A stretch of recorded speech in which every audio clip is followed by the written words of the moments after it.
Oke, di kesempatan video kali ini seperti biasa saya akan membahas lagi bagaimana cara agar kita aman saat gagal bayar pinjol.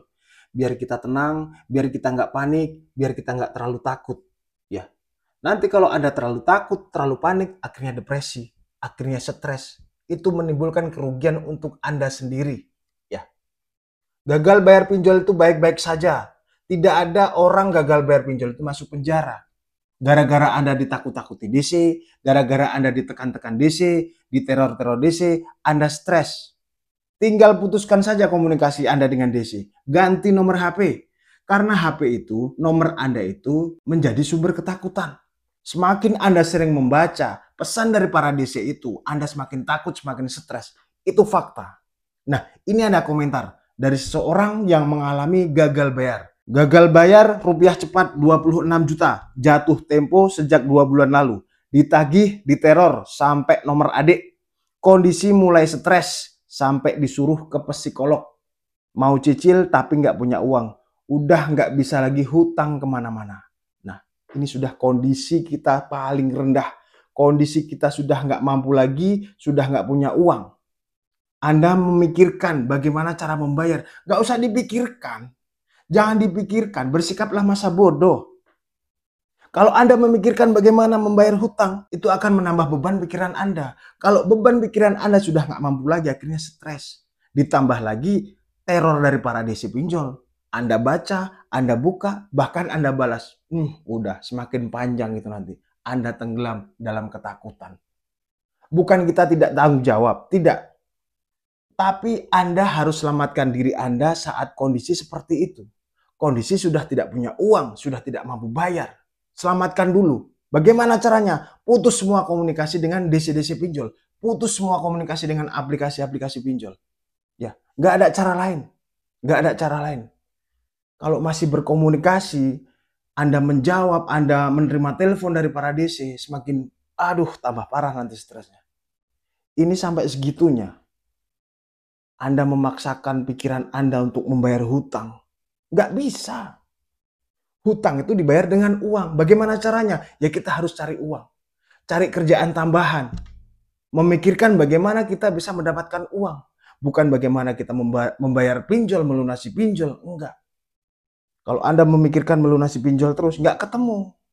Nggak ketemu. Tapi kalau Anda bagaimana caranya mendapatkan uang, nah pasti nanti dapat uang, Anda bisa membayar pinjol.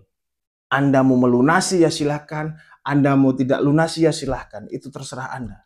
Yang pastinya selamatkan dulu mental Anda, selamatkan dulu mental Anda. Nggak bosan-bosan saya menyampaikan itu. Karena faktanya masih banyak korban-korban, masih banyak orang yang stres, masih banyak orang yang depresi gara-gara gagal bayar pinjol. Ya mungkin nggak tahan dengan teror atau bagaimana, takut malu, takut ketahuan sama saudara, takut ketahuan sama tetangga. Udah kita muka tebal aja. Muka tebal aja. Rasa malu Anda tidak akan menyelesaikan hutang Anda. Jadi jangan takut. Sesegera mungkin Anda harus putuskan. Nomor HP itu jangan lagi Anda pakai. Matikan, ganti. Ya, kalau nanti telepon kondar, keluar kondar, udah biarin aja. Pura-pura kita nggak tahu aja. Masa bodoh. Karena satu-satunya yang menyelamatkan kita dari depresi, dari stres, karena tekanan DC adalah masa bodoh. Ya, tenang aja. Nggak akan mungkin Anda dipenjarakan. Enggak. Gagal bayar pinjol itu perdata, bukan pidana. Ya, jadi tetaplah tenang. Banyak orang yang gagal bayar, bukan Anda aja. Mungkin bahkan lebih dari 26 juta ini. Ada yang puluhan juta, ratusan juta bahkan. Kalau Anda mungkin cuma satu aplikasi rupiah cepat, banyak yang lain lagi. Yang Aku Laku, Easy Cash, Kredivo, itu pinjol-pinjol yang ada di lapangannya itu bahkan. Tapi mereka santai-santai saja. Mereka tenang-tenang aja. Dan saya pun masih baik-baik saja. Kondisinya seperti ini masih sehat. Nggak usah terlalu berlebihan menyikapi gagal bayar itu ya.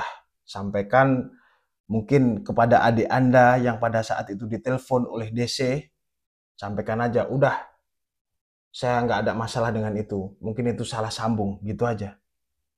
Jadi biar keluarga Anda itu juga tenang. Adik Anda biar nggak kepikiran lagi. Untuk abang saya, untuk kakak saya yang saat ini gagal bayar, kuatkan mental. Kuatkan mental. Anggap aja nggak ada masalah apa-apa. Anda bisa bekerja dengan tenang. keluarga pun bisa tenang, makan pun enak, tidur pun nyenyak. Bukannya tidak mau tanggung jawab dengan hutang, tetapi selamatkan dulu mental kita. Selama niat kita baik, selama kita niat melunasi hutang, itu pasti ada solusi. Oke, mungkin itu saja informasi dari saya dan semoga bermanfaat. Sampai ketemu di video berikutnya.